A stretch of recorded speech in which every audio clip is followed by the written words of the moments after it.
for those who will miss this session. Okay, here we go. Let's start with an introduction. Let's have the students introduce themselves. I'm gonna call the name. Just say your name, your country, and what are you studying. I'm gonna start with Yasin. Hello, my name is Yasin Zlatanov. I'm from Bulgaria. I study navigation in the Bulgarian Naval Academy. Fantastic. Thank you. Juliana? My name is Juliana. I'm from Bulgaria, and I study signal reconnaissance and electronic warfare in the National Military University. Thanks. Daniel? Hello, I'm Daniel. I'm from Malaysia. I study in technology maritime here in National Defense University of Malaysia. Thank you. Ain? Hi, my name is Ain. I'm from Malaysia. I study maritime technology in National Defense University of Malaysia. Thank you. Swashirni? Hi, good morning all. My name is Swashirni. I'm from Malaysia. I'm doing my bachelor's degree in Human Resource Management course. I'm studying at National Defense University of Malaysia. Thank you. Thank you. Kesa? Hi, I'm Kesa Raj from Malaysia, and I'm studying degree in Bachelor's Strategic Studies. Thank you. Tabassum? Hello, I'm Tabassum Islam Tamanna, and I'm from Bangladesh. I'm studying law at Bangladesh University of Professionals. Thank you. Fantastic. Arif? Hello, my name is Arif Hakimi. I'm from Malaysia. Currently studying in National Defense University of Malaysia. Degree in Computer Science Security System. Thank you. Thanks. Ridwan? Hello, I'm Ridwan from Bangladesh. I'm studying civil engineering at the Military Institute of Science and Technology, and I'm on my 4th year of studying. You're almost done, huh? Yeah. Taslima? Hello everyone, I'm Taslima Karima from Bangladesh. I'm currently studying law in Bangladesh University of Professionals. Thank you. Azri? Hi everyone, my name is Azri Akil. I'm from Malaysia, and currently I'm second year student in electrical engineering in National Defense University of Malaysia. Thank you. Fantastic. Zaid, you just joined. We're just introducing ourselves, name, country, and what are you studying? Okay, should I introduce myself now? Yes, please. Hello everyone, my name is Zaid. I'm a lieutenant in Kuwait Army. I'm in the Air Force. All right, thank you very much. Dr. McCarthy, you've met our students. Now, if you could introduce yourself to our students so they get to know you better. Absolutely. So I am Dr. Maureen McCarthy. I am the program, among other things, I have several titles, but I am the program director for the National Security Forum in Northern Nevada. And I'll be talking to you a little bit more about that. But let me give you a bit of introduction of my background, because I'm thrilled to hear the range of disciplines that you're studying and the things that you're doing. So it's fascinating. You are all part of a large circle that we call national security, whether it's our national security or yours. Any discipline that you are in is part of that circle. So I'm thrilled to have an opportunity to meet you, and I am very impressed with your dedication in this program. I know it's been probably challenging to do over Zoom, but I'm very happy to be able to join you today. So let me give you a little background about myself. I'm actually, by training, I'm a physicist. So my PhD is in chemical physics. I actually, in my graduate work, studied what we call laboratory astrophysics. So it was the processes on the Jovian atmosphere. So that was like 100 years ago, long before any of you guys were around. And I moved, and my discipline was one that was not applicable to a lot of distinct career paths. So I left my graduate work and I went to study in Israel, where I did my postdoctoral work in molecular physics. And actually my research at that time was funded by the US Air Force. And my specialty was in what we call interface physics. So the interface between, in this case, gases and solids, the quantum mechanical processes that happen at those interfaces. And we were funded by the Air Force to understand the processes that were occurring when the old shuttle, the US shuttle, used to fly into space. The tiles that protected it on reentry were getting degraded. And so I was doing quantum mechanical calculations to try and understand what was degrading the surface coating on those tiles. So many, many years ago. I transitioned back to the United States after almost 4 years in Israel and went to work at one of our national laboratories. So I don't know if you understand the system in the United States, but we have a group of national laboratories that do research. The original core ones were Los Alamos, Livermore, and Sandia. They were what we call national security labs. They were the ones that originally developed our nuclear weapons, Los Alamos. They are what we also call nuclear weapons laboratories. So they do the science behind nuclear weapons, but that's not all they do. They do a lot of research on counterproliferation. Livermore has a huge biological countermeasures program there. There's a lot of studies on atmospheric processes that are associated with the dispersal of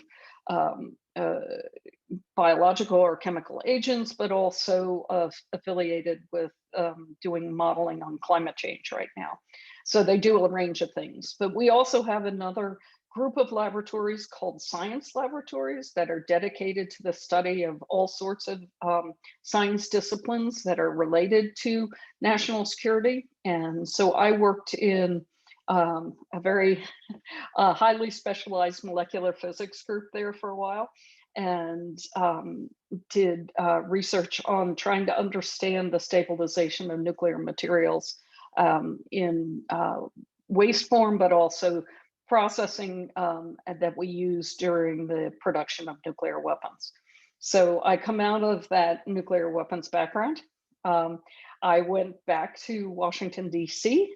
at a certain point to serve in the Pentagon. So I, like you, have been a civilian in a military organization, served in the Pentagon as the technical advisor to the Secretary of Defense in looking at arms control. So I was part of the delegations when we had the negotiations with Russia. And at the time that I was doing it, we also had Kazakhstan, Ukraine, and Belarus at the table. So it was the nuclear weapons disarmament treaty negotiations under the START treaty. And I was the advisor on implementation. So I got to shake my finger at our counterparts and say, yes, you're doing it right, or no, you're not. And so I spent a few years in the Pentagon, and then I was asked to move over to the Department of Energy. So in the United States, our nuclear weapons stockpile is held completely under civilian control. So the nuclear weapons themselves, the development, the science, the dismantlement of them are all held under what we call now the Department of Energy. We used to joke in the Department of Energy that we handed the nuclear weapons to the Defense Department, let them hold on to them for a while, and then asked for them all back, hoping they never had to use them. But the Defense Department is not in charge of the science, they're not in charge of the design of the weapons, and they're not in charge of any of the nuclear materials. They just get the entire weapon, they put it on their delivery system, it sits there hopefully for as long as it needs to sit there, then it goes back to the Department of Energy and we take them apart. So I was the chief scientist for what we call the National Nuclear Security Administration, which is the arm of the Department of Energy responsible for all our nuclear weapons and non-proliferation programs. And I was in that position when 9/11 happened. And it was a very impactful and stressful day. It's hard for me to realize that it is now coming up on 20 years since 9/11. But that changed everything for all of us. Immediately after 9/11, some of you may know or may not know, we also had biological attacks in the United States, what we call Amerithrax, so they were anthrax attacks. So we were dealing with both of those things at the same time. And my boss, who was a retired 4-star general and in the Department of Energy, was asked by the president to move into the White House, which he did shortly after 9/11. And a few days later, he asked me to follow him. So I was what we call seconded to the White House, which meant you come in the morning and they say, you report to the White House, go. And I did, of course. And then, so I served in the White House of the administration of George W. Bush. All the way through until 2003, I actually was asked to serve on what we call the transition office that stood up the Department of Homeland Security. Obviously, the United States was in a very difficult position post 9/11, and we reorganized the government to create the Department of Homeland Security. Many of you probably know the Department of Homeland Security for various reasons. And I served in the White House standing up the department, and then they asked me to come into the department, and I was the first research and development director in Homeland Security. And then in 2005, I was asked to move from research and development back into intelligence, where I had been for various parts of my past, and moved into the intelligence unit at Homeland Security, where I stood up the intelligence programs looking at countering weapons of mass destruction. So a long and interesting career path through several departments. In 2009, I used to joke with my friends and colleagues that I hadn't slept in 8 years since 9/11, and I needed to do something different. And so I left Washington, DC, moved to lovely North Shore of Lake Tahoe, which is very close to Reno, and became an academic. So I'm on the faculty at the University of Nevada, Reno in the physics department, and I'm also research faculty at what we call the Desert Research Institute. And my professional research right now is very different. It's focused entirely on the impacts of climate change, on climate resiliency. And I spend most of my time now working with Native American tribes in the United States, trying to understand the impacts of climate change and how their actions can help preserve water and food and agriculture in this country. So a much kinder, gentler, greener existence. But in doing this, I am also was asked to serve as the program director for the National Security Forum, which I will give you some background on because it's part of the national security concept, is to be able to have informed decisions with people in the communities. So long introduction, but I thought you'd like to have a bit of more knowledge about who I am, and you are welcome to any questions about any of that part of my past. I'll answer what I can. I'll tell you when I can't answer questions. And so I look forward to this discussion. I want it to be interactive, so please feel free to jump in with questions at any time. I mean, that was an amazing introduction. What do we ask from here? So many questions I have in my mind, and we only have an hour. There's so much you've done amazing work, and it's very, very impressive. Does anyone have a question so far, or should we jump into the discussion? Okay, could you please explain to us the work, or what is National Security Forum is and the work that it does? I can indeed. Can you let me share screen? Yes, great. Okay, give me 1 second.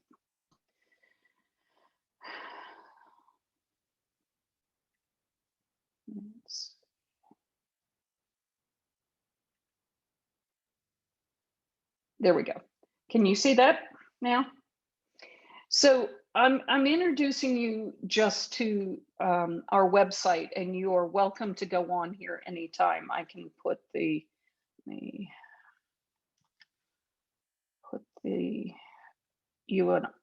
URL in the chat box if I can.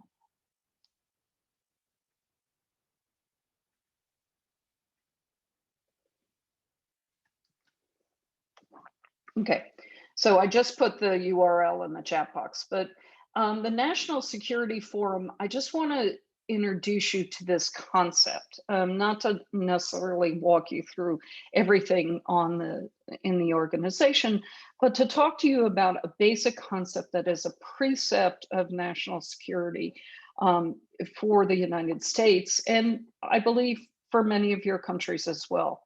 And there's two fundamental components to what are important here. One is we encourage an informed citizenry. So we feel it is important, and it's part of our mission. We are a nonprofit organization. We don't make money. We're not out to make money. We bring in proceeds and we run the organization to be able to meet a fundamental goal, and that's to be able to educate the community. Our community is fairly extensive. We have members who are in Northern Nevada, but we also have members who are from all over the world. And our goal is to be able to educate them on topics that range across a whole lot of the areas of national security. It could be all the way from nuclear non-proliferation, like I was just talking to you about in my past, to the impacts of climate change and how that impacts national security in different countries, to areas of political and diplomatic topics. So, for instance, our program a couple weeks ago, I wasn't able to join you that day because we were running a program on the Israeli-Palestinian situation. And our goal is to be able to give our members, our participants, the people that join us for our programs, balanced information about key topics. And the second part of our goal is, in addition to encouraging an informed citizenry, is encouraging civil discourse, the ability to discuss topics of policy, of military action, of all aspects of national security in a way that is respectful. You may not agree with people, but you are willing to sit down and discuss your positions differently. Now, I have to say in the United States, the latter is incredibly challenging. Actually, both of those goals are incredibly challenging right now. The amount of noise that's out there in the system, social media, disinformation campaigns coming from various parts of the world are making it very complicated to be able to do the nonpartisan, balanced presentation of issues, because we try and do things in a way that's calm and intellectual and respectful and those types of things, and that usually doesn't get a lot of attention, and there's a lot of noise floating around out there. So keeping your citizens informed about issues from reliable sources, big challenge in the United States and various parts of the world. And then, of course, as many of you know, the United States is in a period of rather unpleasant partisan divisions in this country. And so maintaining civil discourse is a challenge. But luckily, our organization has been around and established for about 12 years. And we have a strong group of members who participate, who come from all aspects. I like to say that our organization is about a third former national security folks like myself. Some are retired military, retired out of the intelligence community, former public or diplomats and foreign service officers.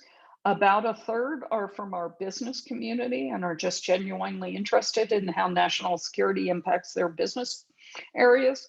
And about a third are just citizens who are really curious about topics.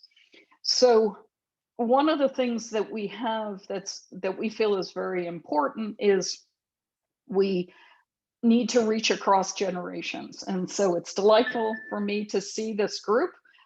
You're young, you have lots of future and career ahead of you.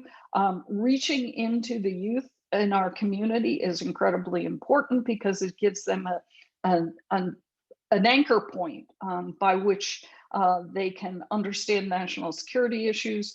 Some of them may or may not choose to go into national security fields, but we hope they always have a sort of compass that brings them back to how to understand these topics. And so we have just held virtually over Zoom, very familiar, a youth security forum with the school district, where we brought in experts from all over the world to meet with them and discuss a huge range of topics. If you look at, if you hop onto this website at some point, you're welcome to go on there. You can see issues of the topics that we've covered. So we've covered, like I said, the Israeli-Palestinian topic. We've covered issues about climate change.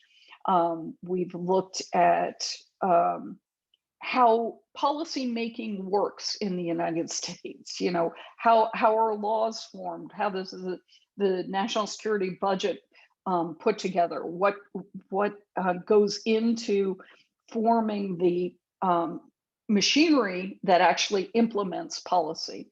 We've done programs on energy security. There's a whole range of topics here. And let's see now.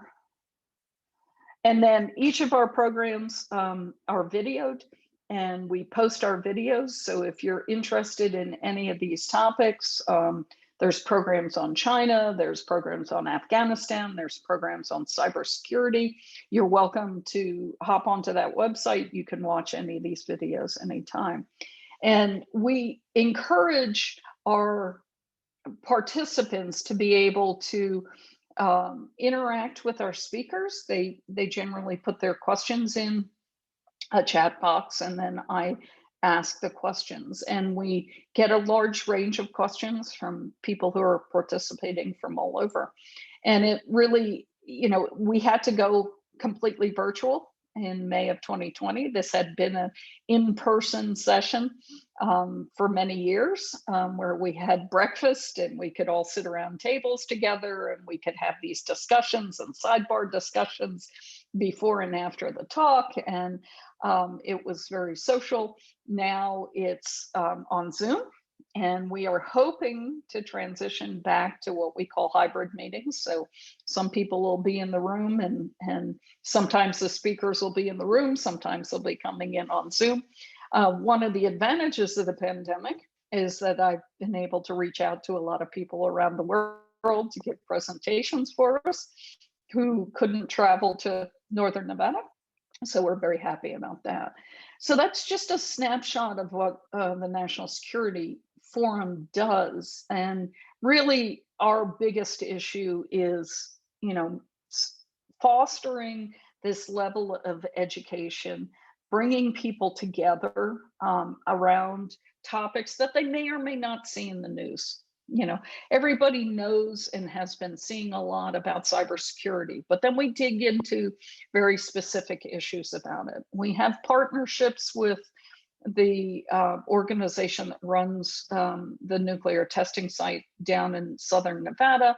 And but we're not just focused on nuclear issues there. We've had one of their key people talk about how do you build a budget to implement policies that the administration can make.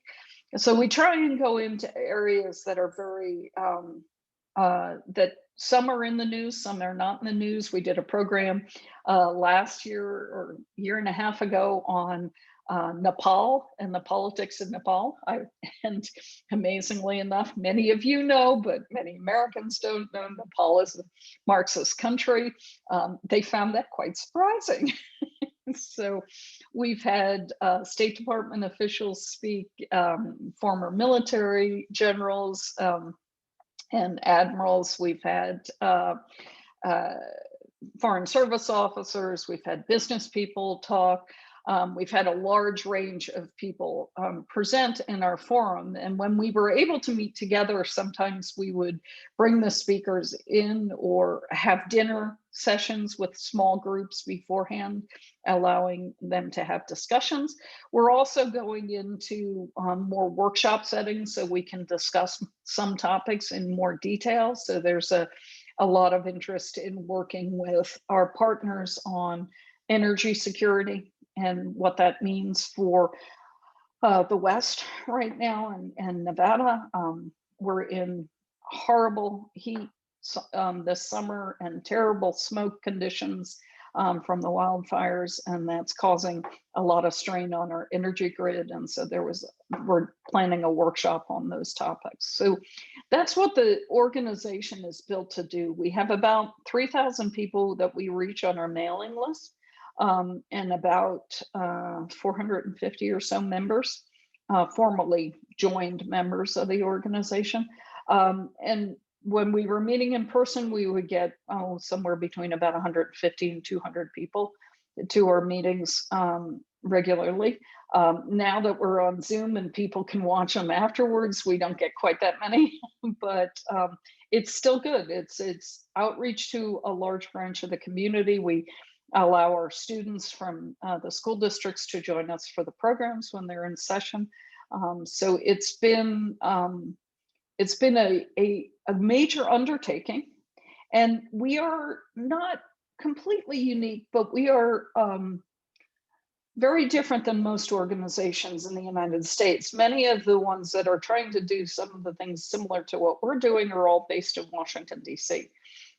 We're based in the West Coast, and we're reaching out to communities who don't have that constant barrage of national security news reports and information coming to them. And so it's been really nice to be able to reach out to different parts of the community.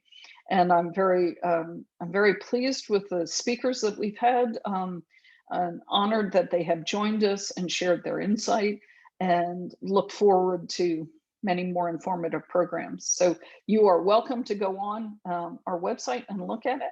And I welcome your questions about any of that. You know, how do we talk to different groups? How do we reach out to them? What are important topics? Anything you have questions about? Thank you very much for this detailed explanation of what the organization does. Is this part of a national network? Because I know there are also national security forums in different states. So all these are separate from each other, or is just a part of a network? Yeah, so we are an independent organization. We do partner with some national organizations. So we've had a strong partnership with the U.S. Institute of Peace, which is based in Washington, D.C. And the START Center, which is the Center for the Studies of Terrorism and Responses to Terrorism at the University of Maryland. But we are an independent organization, and there aren't that many national security entities like us around the country. It tends to gravitate, these organizations tend to gravitate either to Washington, D.C., where they are tied into the policy making apparatus of the particular departments. Maybe they're focused on diplomatic policy with State Department, or they're focused on military engagement with the Department of Defense. And so they tend to be centered in Washington and focused in those directions, or they tend to be hubbed at an academic institution. They're at Stanford University, for instance, and tied to the academic disciplines. We are neither of those. We are an independent organization whose only purpose is to basically channel reputable information and bring that with the speakers to be able to have these informed discussions. Thank you. Do we have any questions from the audience so far? Okay. If I may ask a question, what is the most pressing issue to the United States today in terms of national security? Yeah. Or issues? Issues. Okay, so there isn't, well, there's a list. And it definitely depends on where you're coming from. And it depends on your time frame that you're looking at it. So let me start with one that we all share. Okay, everybody on this call is sharing the national security challenges of the climate change. And they are profound, they are impactful. I reach out to our colleagues here from Bangladesh. It is a challenging time for you, but everybody is looking at situations about the impact of climate change on our existence as nation states and our ability to protect our people and our assets. So one of the big issues looking at the national security impacts of climate change, sea level rise and extreme storms. So for those of you who are either very close to the coast or you are in the Navy or working on those, that's a big issue for us in the United States. It's probably the Department of Defense did its first study on the national security impacts of climate change in 2007. So, long after we knew, the scientific community knew that the climate was changing, and the Department of Defense, actually, it was a contract organization, the Center for Naval Analysis, that did that first study. In 2008, I was on the first intelligence assessment for the impacts of climate change from a national security policy perspective. And that was under the George W. Bush administration. So those of you who know the difference between Democrats and Republicans in the United States, there are a lot of Republicans that really understood the impact of climate change many years ago. So climate change is profound, and it is upending and disrupting many things in the United States and our national security posture outside. So for instance, right now, as some of you know, the United States has been under this terrible heat wave, and shared by some of our colleagues in other parts of the world. Others are getting the intense rains, but we have gotten intense heat in the Western United States, which compounded years of drought. And we now have, I think this morning I looked and there are 85 wildfires burning in the Western United States. I am looking out my window right now in northwestern Montana, and it is a smoky scene out there. So we have been ensconced in smoke for weeks, it feels like, and it's getting worse. So that has profound impacts to national security. Military operations have been stopped. We've had to divert military assets to fighting the fires. We have emergency food release and people inside the United States that are being displaced. At the same time that there are catastrophic flooding in Germany, in China, in India, and our reserves who are in those areas are helping in those kinds of relief efforts. So the extreme weather part of climate change is profound and very impactful. Other changes that are happening that impact us in the United States is that the warming of the Arctic is opening up the Arctic Passage. And it is an open information that the United States has just about 1.5 really solid icebreakers to operate in the Arctic. And our friends in Russia have about 40. And so now there's this geopolitical struggle going on in the Arctic about who controls those opening sea passages to go through the Arctic. And even China has jumped into the fray with what they call their near Arctic. Even though they're nowhere near the Arctic, they have a near Arctic policy about how they want to engage in the opening of those passages, the Northwest Passage across the Arctic. Major impact there. And that will change the dynamics for both military operations and civilian transport of goods and across the northern pole regions. And then, of course, obviously sea level rise and the impact that it's having on our coastal communities. Many of you probably saw the collapse of the condominium in Miami, not necessarily tied directly to climate change, but there are indications that the sea level rise really contributed to the degradation of the soils, and people didn't plan for it in 1980 when those buildings were built.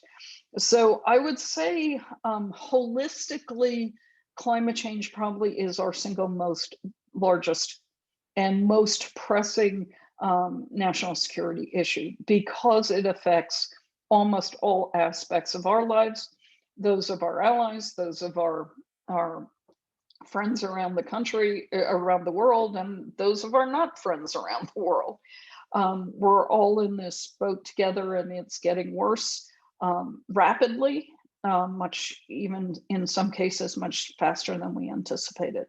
So I would put that at the top. But then, obviously regional conflicts are coming and going continually. Well, they don't go, they just come, it seems like. They just pop up at various times. So when the Biden administration came into office, they essentially put the Israeli-Palestinian issue on a back burner. We'll get to that. We have to deal with pulling our troops out of our longest war in Afghanistan, trying to shut down our engagement, what's left of our engagement in Iraq, deal with simmering situations in the Middle East. Well, of course, no sooner did they put Israel-Palestine on the back burner than Israel and Hamas went to battle stations. And one of the most disruptive issues that we've seen, and like I said, I did my postdoctoral work in Israel. I know Israel very well. It was heart-wrenching for me to see this was a very different situation inside Israel, with Arab Israelis fighting Jewish Israelis inside towns inside Israel proper. We haven't never seen that before. This was the most disruptive tension. This was bordering on civil war inside of Israel, and we weren't expecting it. And then, of course, yesterday we saw the upheaval in Tunisia, the one country we thought had come out of the Arab Spring and then, and is now turning autocratic. We're seeing autocratic tendencies happen in many countries, Brazil and the Philippines, certainly. And that's making it challenging for us to deal with a range of issues. So these regional issues just keep sort of building on each other. And what I think a lot of people don't recognize is that the underlying impacts of climate change are force multipliers. They're threat multipliers. They're causing, they're pushing areas over a tipping point, droughts and extreme weather and those types of things. So that is challenging, and I do appreciate, Salima, that climate change does put us all on the same side, and it does, in some cases, unfortunately, in a lot of cases, it feeds that competition for resources and arable, arable land and those types of things. So, but ideally, it would put all of us sitting in a room together saying, how do we deal with the issues that are impacting our own countries? Absolutely. Especially climate change now, where we're having more conflicts that are fueled by the results, the negative results of climate change. A question.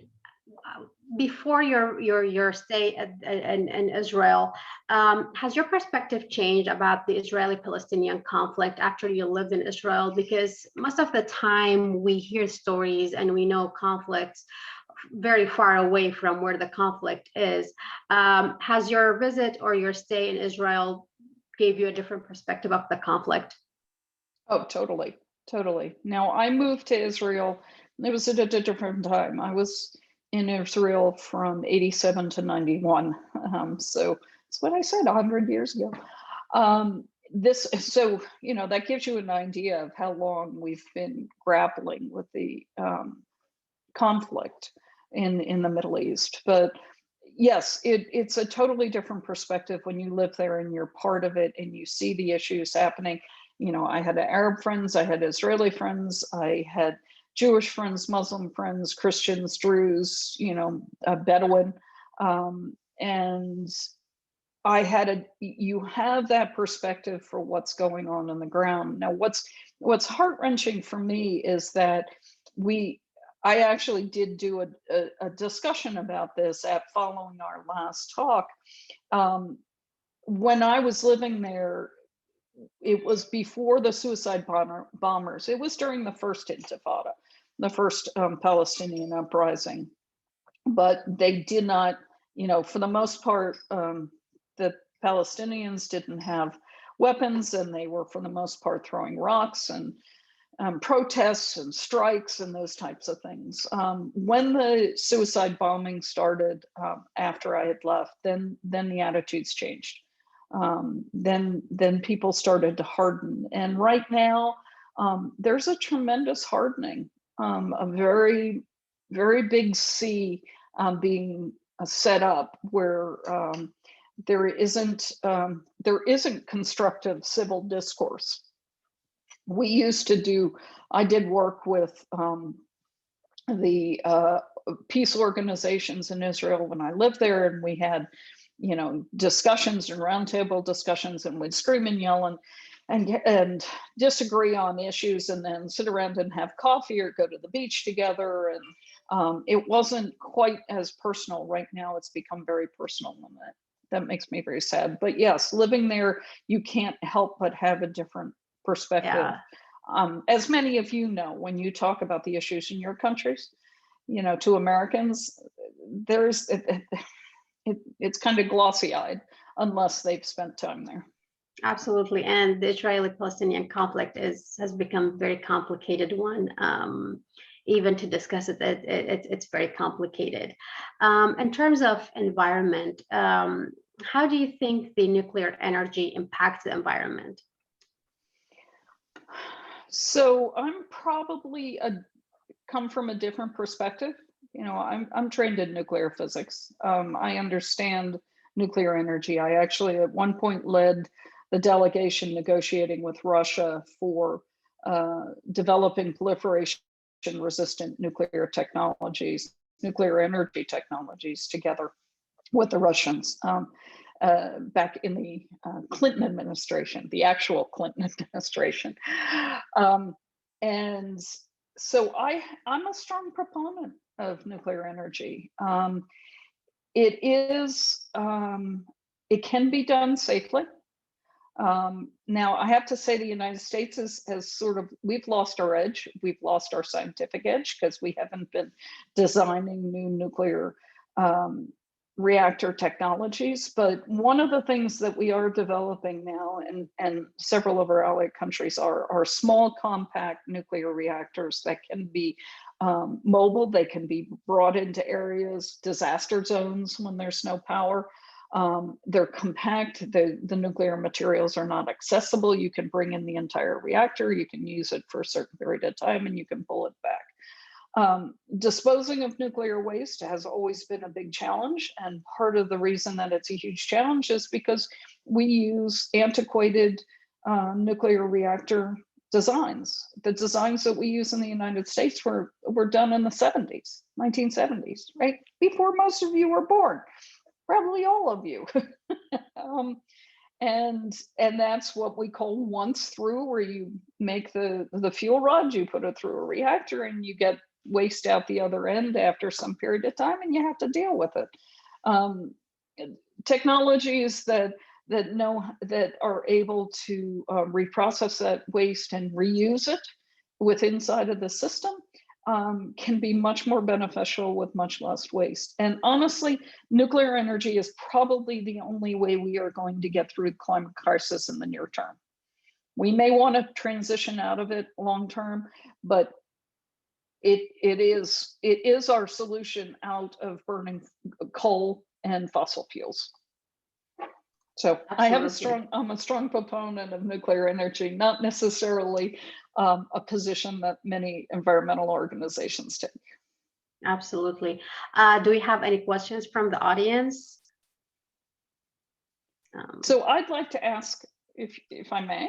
Yes, of course. I have one question for you, and then please. we'll have you to ask. How about biological warfare? The germs and viruses that's used in warfare. Is this kind of weapon legal, and what is your perspective about it? Danielle. Very good question. So no, it is not legal. And it is not legal, not just in the United States, but by the Biological Weapons Convention. We as a global community have been highly opposed to the use of biological weapons for many decades, basically since the First World War. And but don't think we didn't do it, okay? But we transitioned in 1972 with the Biological Weapons Convention. Most countries are signatories to it. They understand that biological weapons are devastating, and they impact everybody. They're non-discriminatory. Look at the pandemic, right? It didn't stop at nation borders. It didn't differentiate between good guys and bad guys. We're learning a lot from that. So the United States gave up its offensive biological weapons programs in the 70s after we joined the Biological Weapons Convention. We have invested a tremendous amount in defense, which is understanding how to protect our troops and our civilian population from biological weapons. As you can see, though, the lack of the ability to control those things makes it exceedingly difficult. And that's why most countries have gone away from it. Obviously, the United States and Russia, we had our own biological weapons programs, offensive programs, for many years during the Cold War. Several other countries did as well. But there's no country around right now, with the possible exception of some of our friends in North Korea, that are actively pursuing those kinds of programs. They're hard to protect against, and they're not effective weapons of war. So what are the measures of the next generation of war via digital and cyber media? Or are we ready for that yet? Well, that's a really good question. And I will pass to Kevin and Nifila, the contact. Nelifa.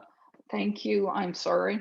I looked at your name and struggled with it. It is Turkish. It's not easy for all Americans to say. Yes, that's right. I will pass an invitation if you would like to join us. We will be having a very interesting program on September 9th on basically cyber war and who wins, who loses. Basically, everybody loses. But let me just hint on a few things that we're looking at right now. Obviously, there are the military aspects of actually causing severe damage, cyber damage, taking out satellites, nation states going after particular assets. But as you are probably well aware, what we're dealing with right now is the nation state turning a blind eye to maybe, or maybe not, to hacking from criminal organizations. And right now, the impacts of ransomware attacks in the United States are astronomical. And you saw the shutdown of the grid in the eastern United States earlier. In the summer, you've seen the shutdown of the meat processing plants around the country and around the world. You've seen hospitals held ransom, state governments held ransom, and those ransomware attacks are tremendously disruptive.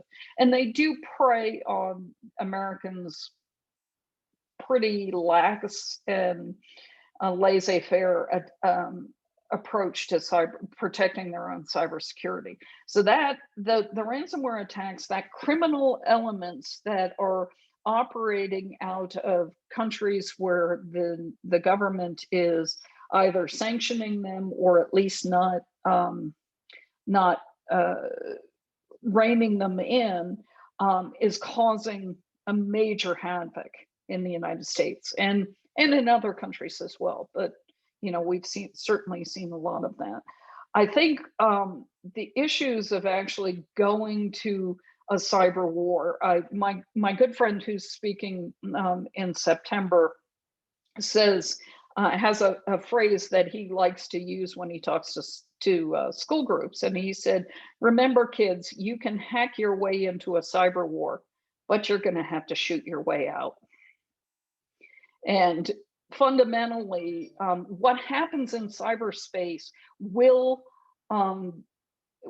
manifest itself on the ground. So attacks that occur, disruptions that occur on cyberspace are going to wind up in conventional warfare at some point as countries struggle to figure out how to contend with that. And that's even more scary in certain circumstances, because lots of people say people don't die in cyber wars. Well, they may not die in the initial entry into the cyber war, but they're going to die in the shooting war that results from them. Absolutely. Dr. McCarthy, you had a question for our students, and we'll ask the question and we'll wrap up our session.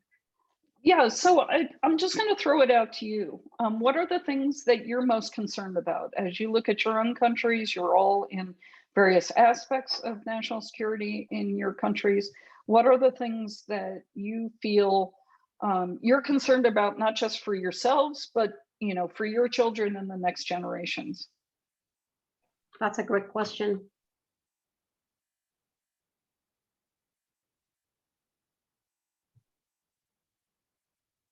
So I'll pick on you. Yasin, tell me, what are you Can you worried just about? repeat the question because I couldn't hear it? What are you worried about in terms of national security in your country? So in Bulgaria, what are the things that you're concerned about for yourselves and for yourself and potentially for your children or the next generation? What are the things that really worry you in your country? I think that the biggest problem is nuclear weapons, and not only for Bulgaria, but for the whole world. Interesting. Interesting. I'm surprised to hear that, because people don't talk in the United States. They don't talk about nuclear weapons as much as they used to.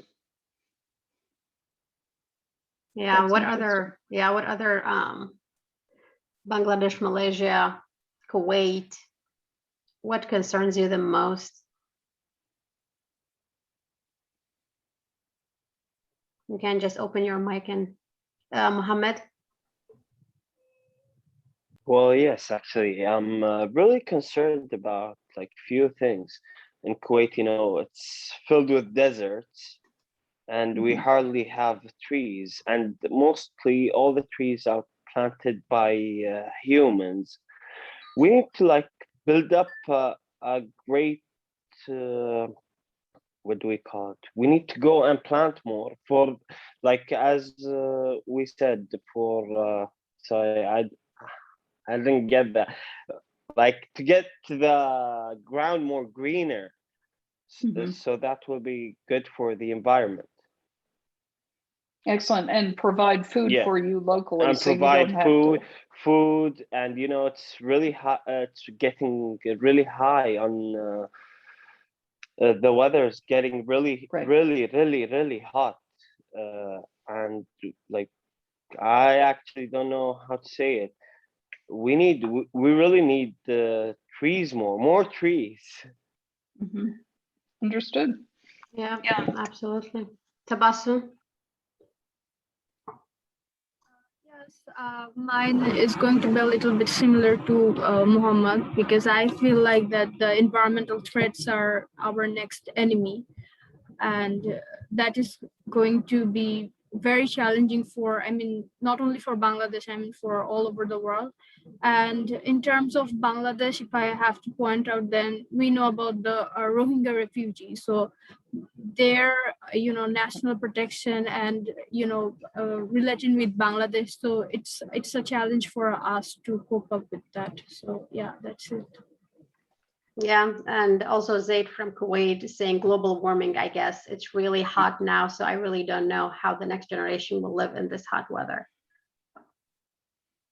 So the concerns are mostly around climate change and global warming, which, you know, we only have one planet, so it makes sense for everyone to be concerned about the same topic.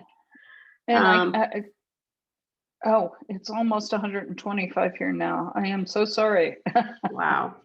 Yeah, we had, you know, it hit 130 degrees in Death Valley earlier in the summer. And so, yes, we're seeing terrible temperatures. Even where I am in Northwest Montana, we're seeing terrible temperatures, and that heat waves are really impacting. I think your point to Bassem about the refugees. How do you cope with refugees when the weather is so difficult for everybody?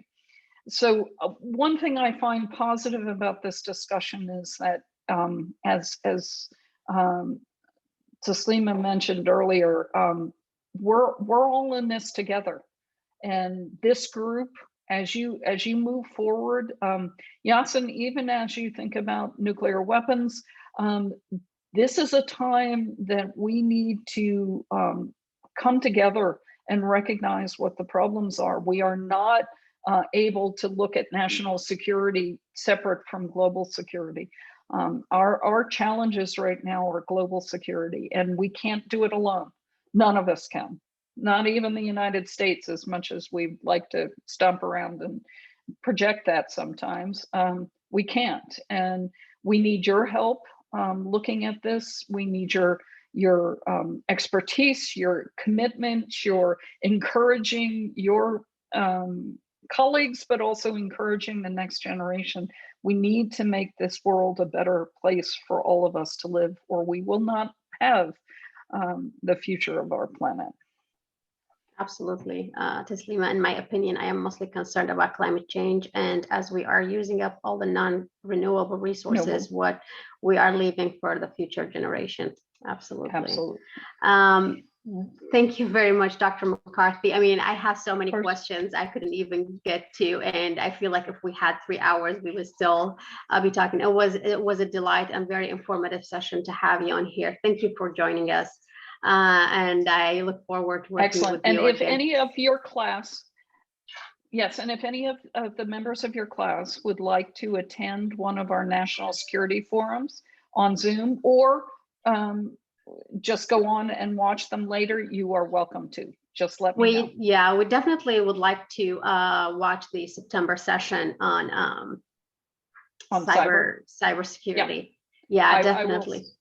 I will send that to you as soon as we have it, and it usually takes about 5 days before we post the video. Absolutely. Thank you very much. Thank you again, and hope to see you soon. Bye-bye. Please stay safe, everybody. Thank you. You Take care. too. Thanks. Bye-bye. Students, I think this was a great session. I enjoyed it very much. I hope you enjoyed it as well. We're going to take a 10-minute break. I'm going to see everyone back at 8:15. We have another session with Ambassador Williamson. He's from McCain Institute. Okay, go. 10-minute break, and we'll see you back again in 10 minutes. All right.